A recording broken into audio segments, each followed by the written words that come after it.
Welcome back to IDFC First Bank presents Leaders of Tomorrow Season 13 powered by Tata Tele Business Services. You're watching highlights from our recently concluded Ahmedabad Springboard.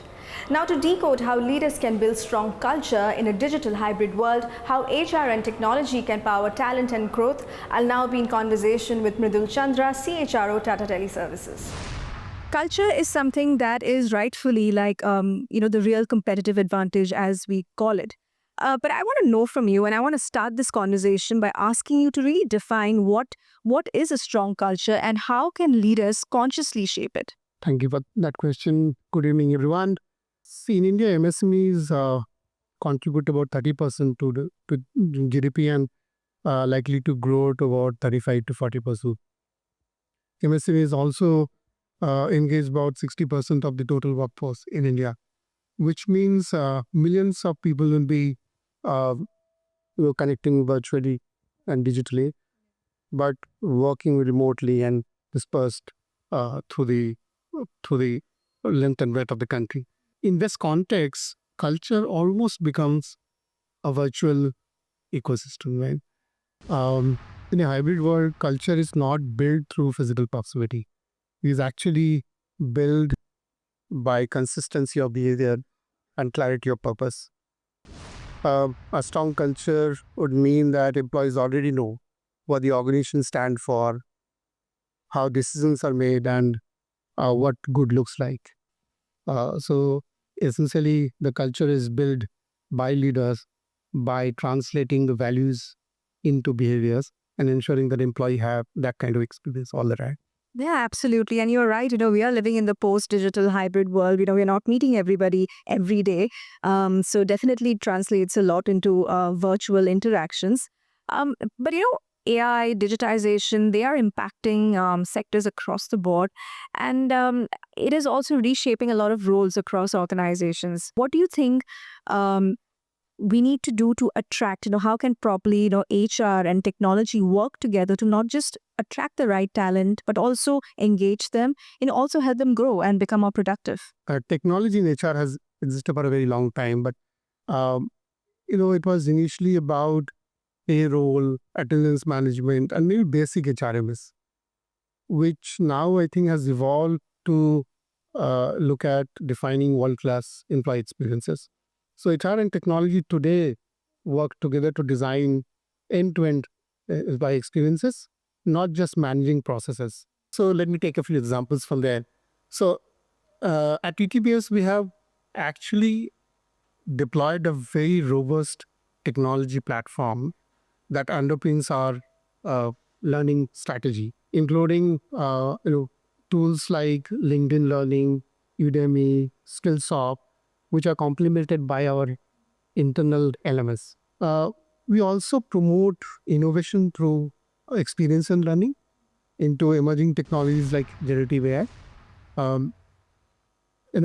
The whole concept is about encouraging employees to go and experiment in a controlled environment. We have deployed a tool called Amber, which is an AI-powered engagement chatbot, which actually works like a chief learning officer in the organization. What it really does is it encourages employee to share in-depth feedback on a confidential basis through the chatbot. When technology actually enables routine works to be streamlined, it frees up time for HR to prioritize strategic work, which is around, say, leadership development or culture building, or maybe capability building for the future. Right.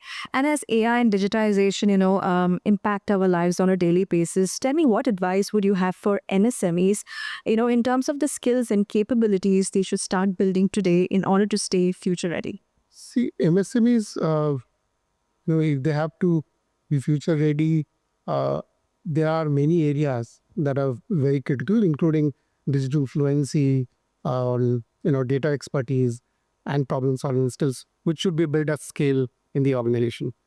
We are not expecting employees to be technology experts. What is required is they should be comfortable using digital tools. But very importantly, we sometimes in the race for technology sideline the soft skill, which is also critical. Soft skill like adaptability, collaboration, communication, and also emotional intelligence. Especially MSMEs should focus on skills which are largely around data analytics and digital fluency, which are very critical from labor. Mridul, you spoke about a few use cases a while back, but I want to ask you again, are there some practical use cases in terms of how workflow can be simplified, in terms of maybe improving ease of doing business as well for MSMEs? Okay, so I think the most valuable use cases are those that quietly remove friction from regular work. You would look at resume screening and skill-based shortlisting, which can shrink your hiring cycle time. You can look at maybe a chat bot that responds to like queries. The whole point is how you can simplify using AI work that is routine, and they were free up time for managers and employees. Manager can then focus on coaching. Employees can focus on value-added work and something that they're really interested on. Right. So those are the kind of things that's really important. But where should organizations draw the line? Because AI technology, it's all great, but what aspects of people management should still retain that human quality, regardless of how advanced our technology becomes? AI is an intelligent enabler for automating your routine, repetitive tasks. However, technology is good at maybe data management, speed, accuracy, and consistency, and so on and so forth. But people practices require different skill. Like you need judgment, you need empathy, you need context. So hiring decisions, for example, selection decisions, or talking about promotion, engagement conversation, whether it is about promotion discussions or sharing feedback, these things should always be human led. In terms of performance management, coaching conversations, or conflict resolutions and stuff like that, AI can always provide input and it can be a decision enabler. But we should never lose human connection. It's very, very critical that any conversation related to promotion discussion or negotiating expectations and so on and so forth is human alike. But there's also a fear that AI is going to take up jobs. I mean, while the senior leaders, they are very excited about artificial intelligence, I think among employees that there is a sense of anxiety and a sense of fear, right? So how can HR, how can they build trust and earn trust of employees, to reduce this fear, in terms of that we need to work with AI and perhaps not compete with AI. I think most employee anxiety comes from uncertainty. It's not the technology itself. AI, obviously, as I said earlier as well, it works very good with data, with predictive stuff, and it is able to, improve speed and so on and so forth. But it is not supposed to replace human. So the role of HR becomes very critical here. HR is supposed to create clarity, confidence, and capability. The first point of acceptance for HR should be to accept that there is anxiety, but go and create a clear roadmap in terms of how this will be resolved. It's also important to listen empathetically to the employee facing and include them in the transition and transformation process. Inclusion actually builds trust, and trust drive adoption. So that's how the technology adoption should happen. Absolutely. So if an SMB today who's watching the show, if they're about to sign their AI or cloud or automation initiative, what is it safe and people focused checklist they should keep in mind before moving forward? Any technology investment, major technology investment, I would say, is a big decision in the organization. So obviously for SME who are looking at making best use of the resources, they should actually pause and think, what problem is that solution going to solve? Is it big enough a problem to be solved? Those are two most important questions. Then they should start looking at, will it genuinely simplify work for the users? We also need to see what skill set the users have, which will make them effective in using the technology. Then there are questions around who owns the adoption. Because many times I've seen technology adoption is left to the IT team, whereas the adoption should be owned by the business leader and HR jointly. Because it's about a transformation journey. Then we also need to identify a sponsor for the change, because it's a big change. Sponsor also declare to employees what's the cross-functional change team, or what are the change champions we have. Create maybe a roadmap for employees to understand when and what is going to happen and who is making those decisions.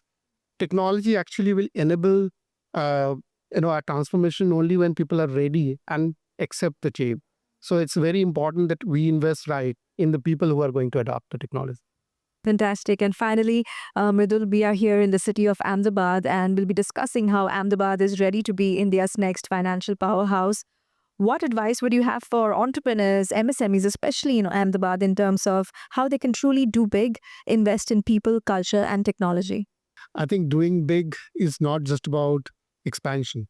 It's about investing in the foundation, building a very strong foundation. So strong culture, strong people, and smart technology actually makes the organization resilient and scalable. Ahmedabad, especially a beautiful city, has great entrepreneurial ambition and energy. For them, the next phase of growth will come by investing in leadership development, continuous learning, and maybe digital technology, adoption of digital technology. So when employees feel valued, and your culture feels inclusive, and your system feels supportive, the growth is not just very fast, it's scalable, it's sustainable, and it actually is for long term. Fantastic. Well, Mridul, thank you so much for your time. This was a fantastic conversation. Thank you, Ritika. Thank you, Arif. And with that, it's a wrap on this edition of IDFC First Bank Presents Leaders of Tomorrow Season 13, powered by Tata Tele Business Services. We hope you enjoyed the episode. Thank you for watching. Goodbye.